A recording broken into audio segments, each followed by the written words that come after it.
Chapter 11. Southern Sudan, 2008. After the two men left the village, the task of clearing more of the land between the trees began. It was very hard work. The smaller trees and bushes had to be burned or uprooted. The longer grass had to be scythed and hoed under. It was dangerous work, too, as poisonous snakes and scorpions hid in the grass. Naya was still making the 2 daily trips to the pond. Each time she returned, she could see that slowly but surely the patch of cleared earth was growing larger. The earth was dry and rock hard. Naya felt puzzled and doubtful. How could there be water in such a place? And when she asked Depp that question, he shook his head. She could see the doubt in his eyes, too. Southern Sudan and Ethiopia, 1985. They buried Uncle in a hole about 2 feet deep, a hole that had already been made by some kind of animal. Out of respect for him, the group walked no more that day, but took time to mourn the man who had been their leader. Salva was too numb to think, and when thoughts did come to him, they seemed silly. He was annoyed that they would not be able to eat after all. While the men had been looting the group, more birds had arrived and pecked at the roasted stork until it was nothing but bones.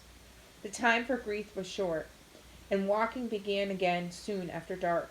Despite the numbness in his heart, Salva was amazed to find himself walking faster and more boldly than he had before. Mariel was gone. Uncle was gone, too, murdered by those newer men right before Salva's eyes.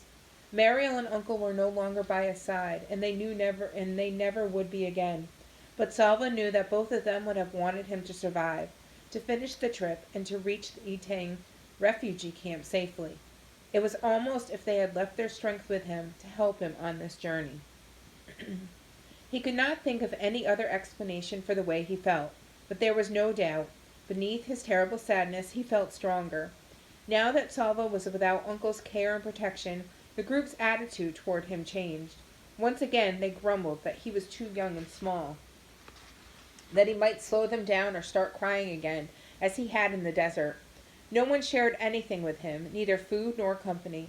Uncle had always shared the animals and birds he shot with everyone in the group, but it seemed they had all forgotten that, for Salva now had to beg for scraps, which were given grudgingly. The way they were treating him made Salva feel stronger still. There is no one left to help me. They think I am weak and useless. Salva lifted his head proudly. They are wrong, and I will prove it. Salva had never before seen so many people in one place at the same time. How could there be so many people in the world? More than hundreds, more than thousands, thousands upon thousands. People in lines and masses and clumps, people milling around, standing, sitting, or crouching on the ground, laying down with their legs curled up because there was not enough room to stretch out. The refugee camp at Etang was filled with people of all ages. Men, women, girls, small children, but most of the refugees were boys and young men who had run away from their villages when the war came. They had run because they were in double danger, from the war itself and from the armies on both sides. Young men and sometimes even boys were often forced to join the fighting, which was why their families and communities, including Salva's schoolmaster, had sent the boys running into the bush at the first sign of fighting. Children who arrived at the refugee camp without their families were grouped together, so Salva was separated at once from the people he had traveled with. Even though they had not been kind to him, at least he had known them. Now, among strangers once again, he felt uncertain and maybe even afraid. As he walked through the camp with several other boys, Salva glanced at every face he passed. Uncle had said that no one knew where his family was for certain, so wasn't there at least a chance they might have been in the camp? Salva looked around at the masses of people stretched out as far as he could see. He felt his heart sink a little, but he clenched his hands into fists and made himself promise. If they are here, I will find them. After so many weeks of walking, Salva found it strange to be staying in one place. During that long, terrible trek, finding a safe place to stop and stay for a while had been desperately important.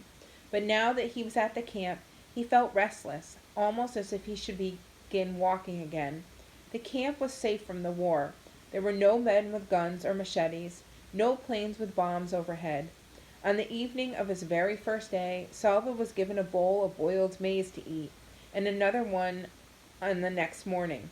Already things were better here than they had been during the journey. During the afternoon of the second day, Salva picked his way slowly through the crowds. Eventually he found himself standing near the gate that was the main entrance to the camp, watching the new arrivals enter.